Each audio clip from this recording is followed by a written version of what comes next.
जय श्री राम, जय श्री राम, जय श्री राम, जय श्री राम।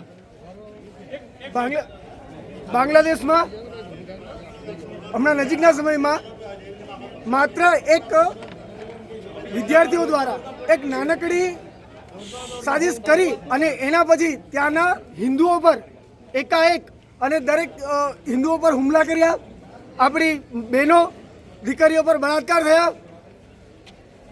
આજે ઇસ્લામિક આતંકવાદ કઈ રીતના કાર્ય કરે છે, એક નાનકડા કારણને લઈ એક ઘણો મોટો અને આપણા અસંખ્ય હિન્દુ પરિવાર પર હુમલો થયા છે, જેના વિરોધમાં દાહોદ જિલ્લાનો અને ઝાલોદ નગરનો હિન્દુ સમાજ આજે ઝાલોદ મામલતદાર કચેરી પર એકત્રિત થયો છે।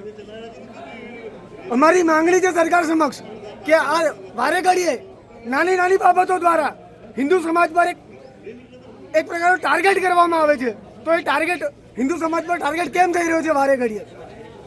એ આવો વારંવાર આ પ્રકારના હુમલાઓ થાય છે, તો એના વિરુદ્ધ આજે અમે મામલતદાર સાહેબ સમક્ષ માંગણી કરીએ છીએ કે આ વસ્તુ બંધ થવી જોઈએ। સાથોસાથ આપણા દેશમાં, ગુજરાતમાં અને આપણા નજીક આજુબાજુમાં જે વિધર્મીઓ જે બહારથી આવેલા છે, વિદેશથી આવેલા છે, જેમ કે બાંગ્લાદેશ છે, રોહિંગ્યા છે, એ ઘણા લોકો આપણા ત્યાં નિવાસ કરી રહ્યા છે, એ ગેરકાનૂની પ્રવૃત્તિઓ કરી રહ્યા છે। તો આવા લોકોનો પણ એક તપાસ થાય અને એમને પણ અહીંયાથી એમના જ્યાં પણ ત્યાં આવેલા છે ત્યાં એમને પાછા મોકલવામાં આવે। જય શ્રી રામ। આપનું નામ?